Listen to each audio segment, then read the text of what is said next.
Glimpse చూశారు కదా. June 10వ తారీఖు ఇంకోటి ప్లాన్ చేస్తున్నాం, పూనకాలు వచ్చేస్తాయి.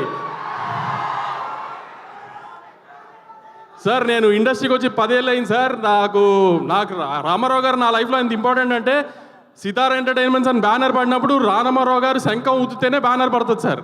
నా లైఫ్లో ఆయన అంత ఇంపార్టెంట్. కానీ నేను ఇండస్ట్రీకి వచ్చి 10 ఏళ్ళలో నాకు ఎప్పుడు ఈ అవకాశం రాలేదు సార్. రామారావు గారి పుట్టినరోజున ఒక ఫంక్షన్ చేసి ఆ ఫంక్షన్కి మిమ్మల్ని పిలవలేదు. విశ్వక్ దయవల్ల అది కుదిరింది సార్. నాకు ఇవాళ చాలా థ్యాంక్స్ సార్. ఇందని చాలామంది గ్యాంగ్స్ ఆఫ్ గోదావరిలో విశ్వక్ ఇలా చేశాడు, అలా చేశాడు, ఇలా చేశాడు అలా చెప్తున్నారు. అది మాట్లాడినంత బాగా నేను చెప్పలేను. కానీ సినిమా ఇంత పగలు తీస్తుంది, అంత పగలు తీస్తుంది, ఇంత రెవెన్యూ చేస్తుంది, ఆ మాటలు కాదు. కానీ ఇది May 31 తర్వాత విశ్వ కెరియర్లో before gangs of Godavari, after gangs of గోదావరిలో మాట్లాడుకుంటారు విశ్వ గురించి. మాత్రం నట విశ్వరూపం చూపించాడు విశ్వక్ స్క్రీన్ మీద. యాక్టింగ్ విషయంలో మాత్రం అసలు ఇంకా దాంట్లో మీరు అసలు ఒక్క ప్రతి ఫ్రేమ్లో విశ్వక్కేనా అన్నట్టు ఉంటుంది.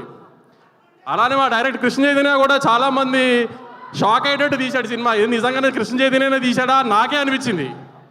అంత ఇంపాక్ట్గా, అంత ఇంటెన్స్గా ఈ మధ్యకాలంలో తెలుగు సినిమాల్లో ఇంత ఇంటెన్స్ సినిమా రాలేదు. మా Radhika first time de glam role చేసింది. చాలా అందంగా, చాలా క్యూట్ ఉంది. చక్కగా రత్న వైఫ్గా చాలా పద్ధతిగా ఉంది. కాబట్టి రాధికకి రివర్స్గా ఊహించుకుని